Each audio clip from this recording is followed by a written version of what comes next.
गंवार सास। ममता ने अपने बेटे को पढ़ा लिखाकर बड़ा आदमी बनाया। अब वो शहर में अपने परिवार के साथ रहता है।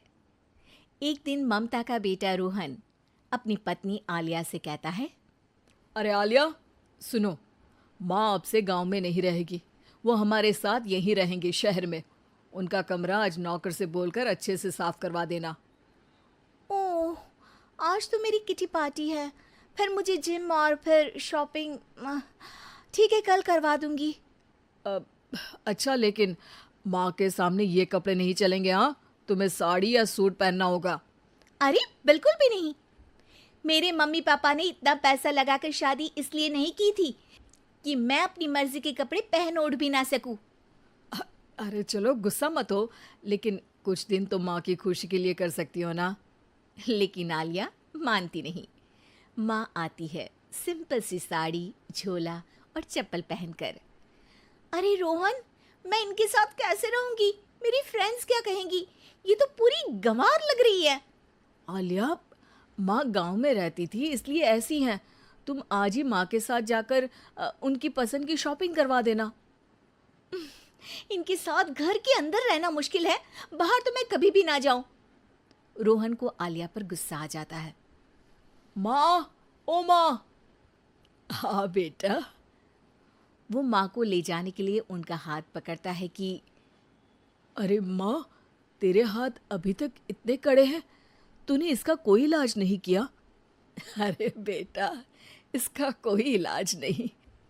वैसे भी मुझे कोई शर्म नहीं कि मेरे हाथ मुलायम नहीं है, क्योंकि इन्हीं हाथों से मेहनत कर मैंने तुझे बनाया है बेटा। अगले दिन। माँ, मैं ऑफिस जा रहा हूँ। कुछ लाना हो तो आलिया को बोलकर फ़ोन करवा देना। रोहन के जाने के बाद, आप ना आज कमरे में ही रहिएगा, घर में पार्टी है, मेरी सहेलियां आ रही हैं, मैं उन लोगों के सामने आपको नहीं ला सकती हूँ।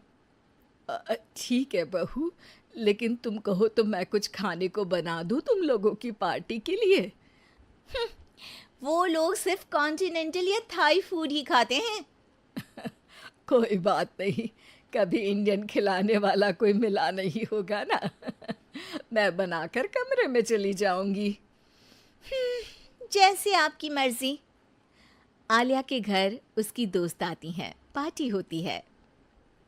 अरे वाह आलिया, ये क्या है खाने में? बड़ा ही स्वादिष्ट है यार, इसकी रेसिपी मुझे चाहिए। हाँ, और ये दाल, ओ माय गॉड, मैंने तो किसी 5 स्टार में भी ऐसी दाल नहीं खाई है यार। तू कुक को यहाँ बुलाना।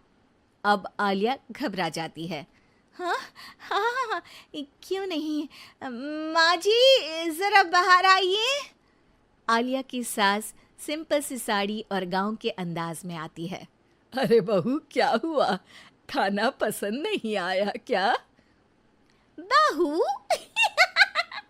अरे ये गांव से दिखने वाली औरत तुम्हें बहू क्यों बोल रही है? कौन है ये?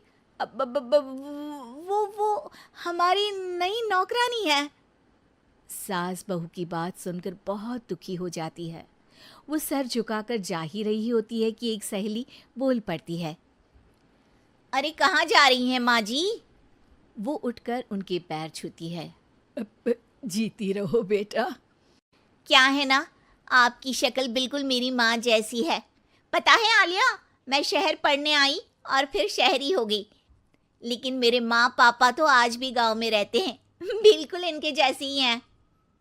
आप यहाँ बैठिए ना आंटी, आप सच में बड़ी खूबसूरत है और आपके हाथ का खाना तो लाजवाब है। काश ये मेरी सास होती। सभी सहेलियां सास को घेर कर बैठ जाती हैं और उनसे खाने की रेसिपी पूछ रही होती है कि तभी घर की बेल बजती है और रोहन आता है। अरे क्या बात है, आज आप लोग हमारे घर में? और ये लोग तो मुझे आलिया से ज़्यादा माँ की सहेलियाँ लग रही हैं। क्या ये आपकी माँ है? लेकिन आलिया ने तो कहा कि ये उनकी नौकरानी है और इन्होंने भी नहीं बताया। वो नहीं बताएंगी, क्योंकि उनके लिए बच्चों की इज्जत और उनकी खुशी सबसे पहले है। मुझे माफ कर दो, मुझे इन्हें तुम लोगों से मिलवाने में शर्म आ रही थी। कि तुम लोग क्या कहती।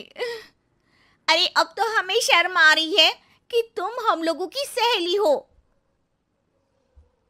हाँ, जो माँ जैसी सास को नौकरानी बोले वो हमारी सहेली नहीं हो सकती। ये बोलकर सभी वहां से जाने लगती है कि सास बोलती है, आलिया की तरफ से मैं तुम लोगों से माफ़ी मांगती हूँ। उसने जो कहा उसके लिए मैं उसे माफ़ करती हूँ। अब तुम लोग भी उसे माफ़ कर दो, क्योंकि अगर तुम लोगों ने उससे दोस्ती तोड़ी तो फिर मेरे हाथ का खाना कैसे खाओगी? नहीं नहीं आंटी, जरूर आएंगे, लेकिन अब आलिया की नहीं बल्कि आपकी सहेली बनकर।